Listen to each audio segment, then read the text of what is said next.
Welcome to Network TV. I'm David Mabey, and I'm your host for today's episode. For the past 23 years, NCW Tech Alliance has been recognizing and celebrating innovation across the region.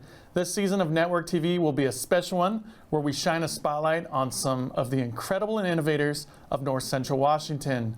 From the vibrant classrooms of our K-12 schools to the cutting-edge labs of our colleges and the dynamic startups and established technology companies, this region is a hub of creativity and innovation. Today we have an exciting lineup featuring two remarkable guests who are making significant impacts in their fields. First, we'll be talking to Paulinne Anaya, a University of Washington student who has achieved impressive success in her college career. We'll explore how she got involved with STEM projects, what drives her passion for environmental engineering, and the key takeaways from her internship at PNNL. Plus, she'll share her advice for young women in STEM and how she hopes to inspire them. Later in the show, we'll meet Kellie Davies from Welcome Home Care. Kellie will share what inspired her passion for elderly care, the unique challenges and rewards of running adult family homes in OMAC, and how she ensures the highest standards of care at Welcome Home Care. We'll also hear about the profound impact her work has had on the local lives, seniors, and individuals with disabilities. Stay tuned for an inspiring episode filled with innovation, passion, and dedication.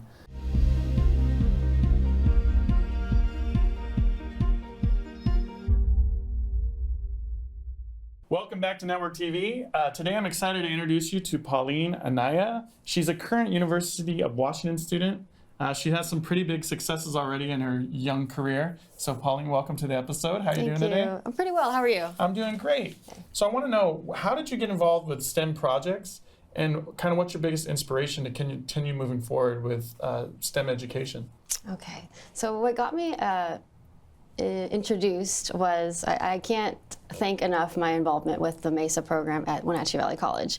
So I'm a returning student, and that helped me a lot with believing in myself and feeling like I could really attain being a scientist or an engineer. And it was also great for providing resources and providing access to programs and research internships, and like this think tank that I did over the last 2 summers, and then the PNNL internship was one that also was one that I heard about through MESA. Involvement there. Well, to get into the think tank, how does your passion for the environmental engineering project like Hydro Think Tank, how does that work? How does that drive you? What inspired you to get into that one? So I heard about it through their advertisement. Heard it through MESA. I applied and I got in, and this was 2 summers ago, which I was able to apply to participate in. I got second place that year. Got familiar with the Grant County PUD and how they work, and got to meet engineers there, and then I was able to join the water power club that we had at Wenatchee Valley College. It was our first year, and we got to invite a lot of people that we met through that first Hydro Think Tank. Then through the water power club involvement, I decided I wanted to continue with the Hydro Think Tank again the second year, and this time it was really more environmentally focused with the Stehekin project and trying to reduce the reliance on the diesel. So that really got me excited, and able to work with this time the Chelan County PUD, and got to meet an environmental engineer there. And yeah, I feel like I'm on the right track. It feels really good. So what would success look like for you, like later on? I mean, what do you see your path becoming? My first baby step will be to get my degree from the University of Washington. It's been a long road to finally decide on the environmental engineering program. I used to want to do a physics degree, and then was teetering on different ideas for mechanical engineering and other degrees, because everything in STEM is so interesting to me. So getting this University of Washington degree will be a great moment for me, and I'll be very proud. I will feel very successful, and hopefully getting a job after that, or maybe doing some research at a national lab, or and I'm also open to doing some grad school. But as soon as I get that degree, I feel like it's going to be a great momentum. That's interesting. So I got to ask, did you always have this drive towards STEM education, or did you kind of stumble into this? And how did your journey lead to? I know at the Mesa that's where it really inspired you, but how did that journey drive you to at least to that point? Yeah, so I was really lucky to have a really good first grade teacher, and they were really good at teaching math and got me really interested in like environmental science, and we had a great owl project. So I really attribute it to them, and then also like edutainment, like Bill Nye the Science Guy and the Magic School Bus. I was part of that, and that always enthralled me. Also living in Leavenworth, a beautiful place, going to the Salmon Festival, it was just really instilled in me to want to protect the environment and take care of it and do what we could with our privilege to do so. And also noticing that I didn't have the representation, although I had great inclusive teachers, it would be great to see more women in engineering and science roles that can be role models. Yeah. Yeah. Because when you see somebody kind of like yourself doing something, I imagine it's easier to get involved and be excited about it. Yeah, absolutely. So what is the PNL internship, and what kind of were your key takeaways from getting involved with that? It was wonderful. I'm taking a break right now, but it involved me being online, doing a remote internship because had some family issues come up, and they were very understanding and allowed me to change my internship to a remote. So I was working on the computer and meeting with my mentors regularly online.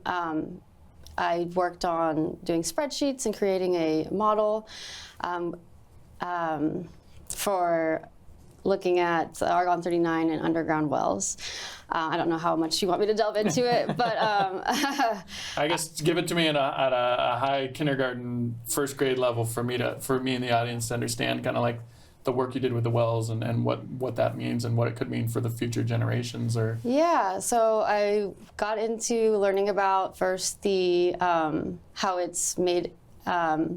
How it's created underground, how it gets released out of the grain, and then we looked at how we borrowed a theoretical equation from a different paper with radon, which is similar to argon in that it's a noble gas. So we were able to use those equations and be able to model based on some parameters and information that we learned from that well.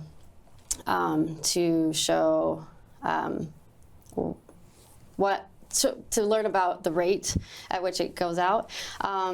Ultimately, what we want to learn from this is what other places in the world can we go into and get argon that does not have argon 39, because argon 39 is the radioactive argon that is not. It creates background, and so that's not ideal for detectors. Gotcha. Yeah. And so what advice would you have for a young woman trying to get involved with STEM, or maybe on the fence about STEM? What advice would you give somebody who's maybe looking up to you for a career path?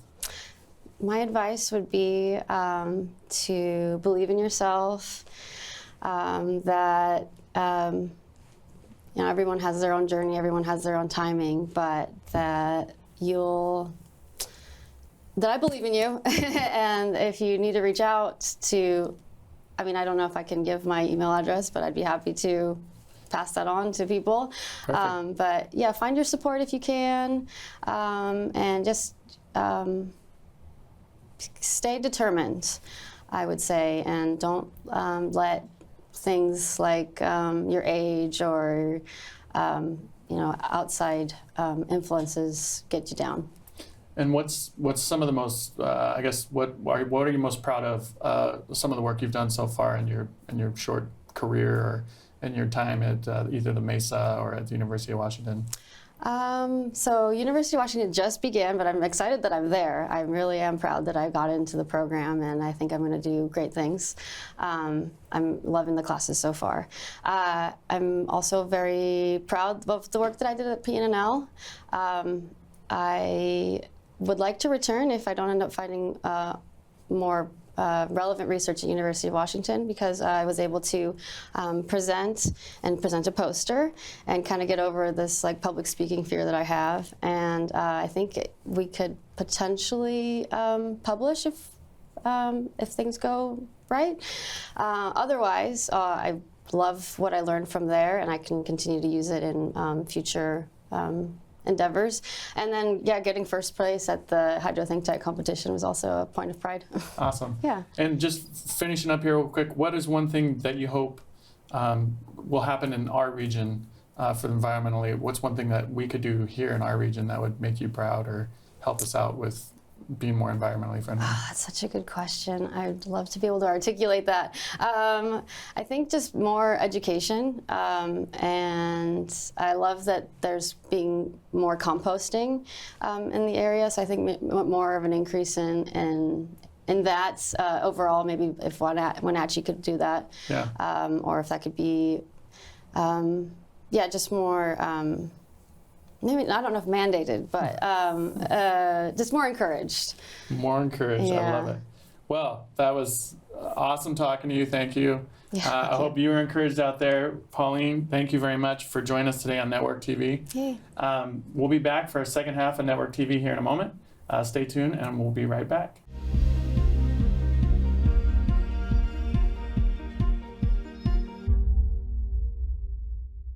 Welcome back to Network TV. I'm excited to introduce you to Kellie Davies from Welcome Home Lodge, Welcome Home Villa, and Welcome Home Care. Yes. Welcome to the show. Thank you. How are you doing today? I'm doing great. How about you? I'm doing fantastic. So I gotta know, what inspired your passion for elderly care?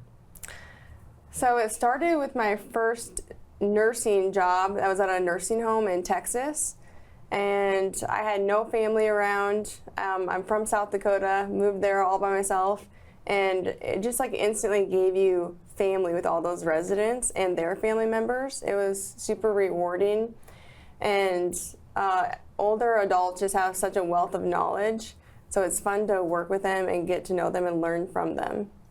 And so how does that kind of influence your work then? Is you're bonding with them, but is that more of an influence to you then, like you said?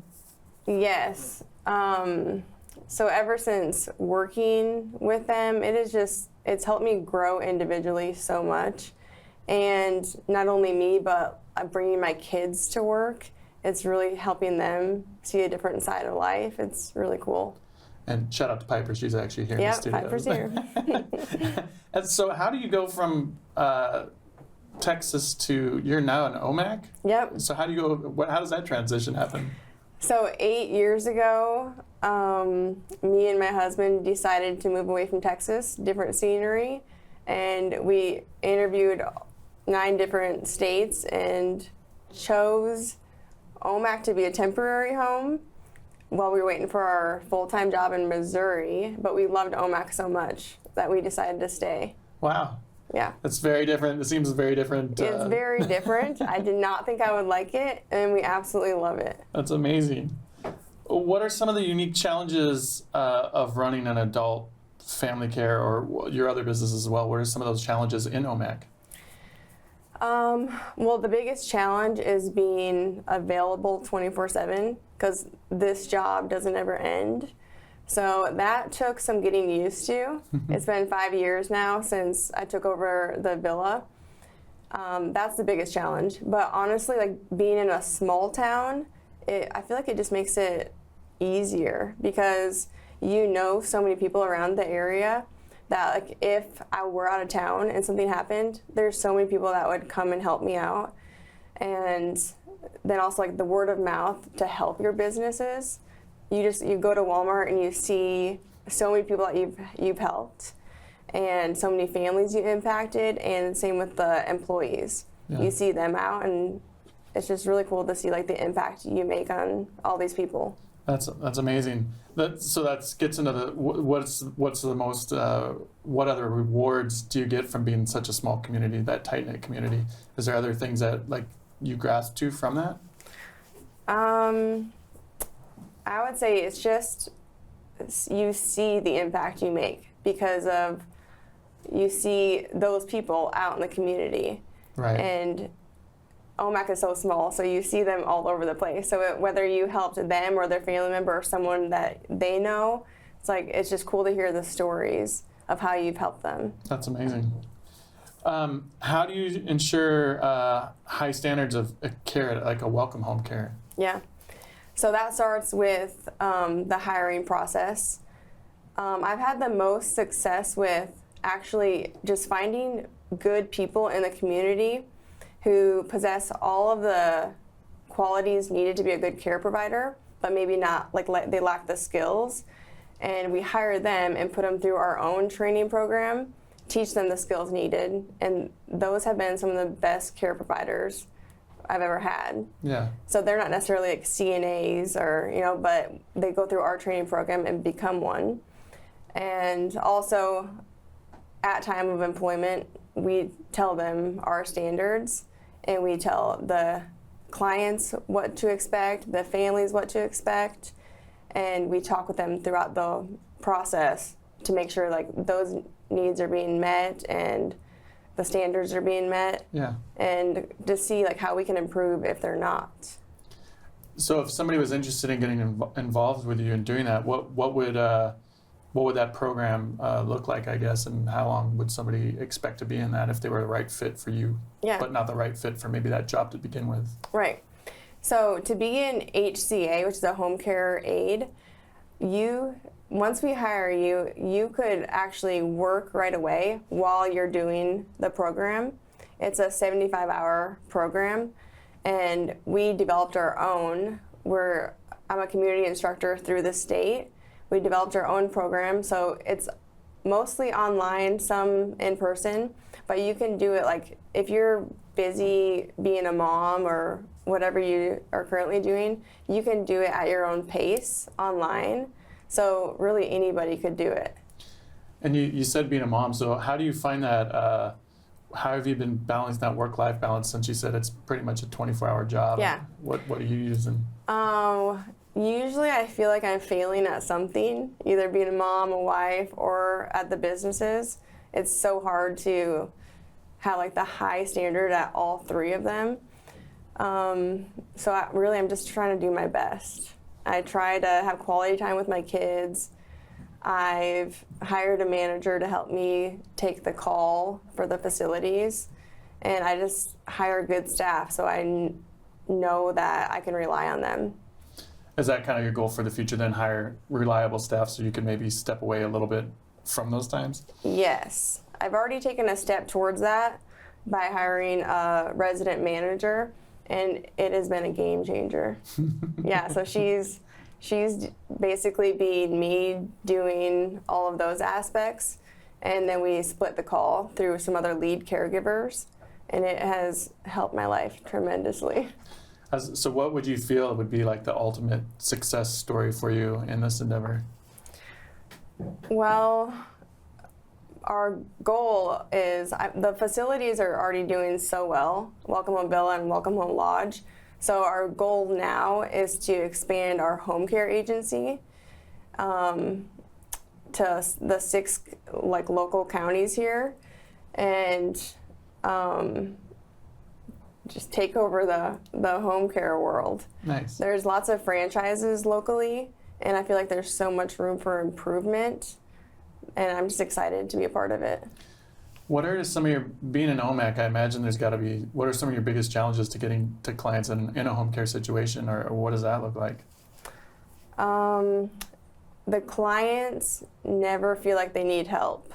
So that's the biggest challenge. And so usually the family members that finally reach out and they're like, I need help with mom or husband. Them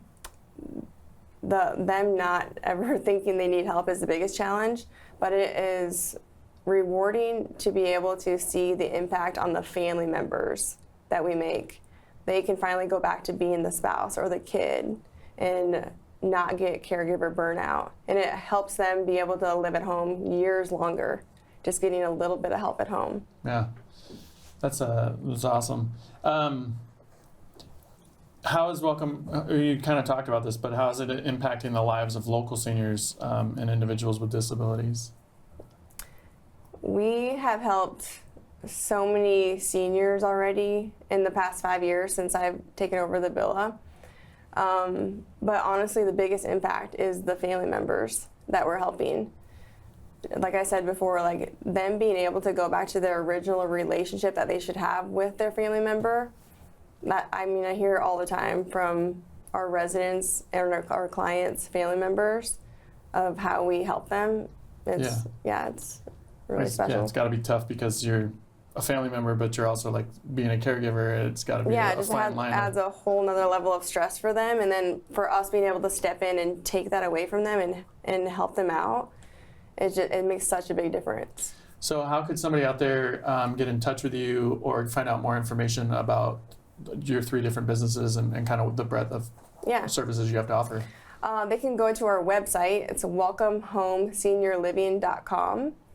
And that has all of our contact information for our locations for the facilities, for our home care agency office, and our phone numbers. Perfect. Well, we're running out of time here, Kelly. I want to thank you and thank you for the work that you're doing. I know it's super important, especially out in the rural communities. So thank you for that. Thank you guys for tuning in on this episode of Network TV. And we'll be back again next week with another episode. So stay tuned and tune back in.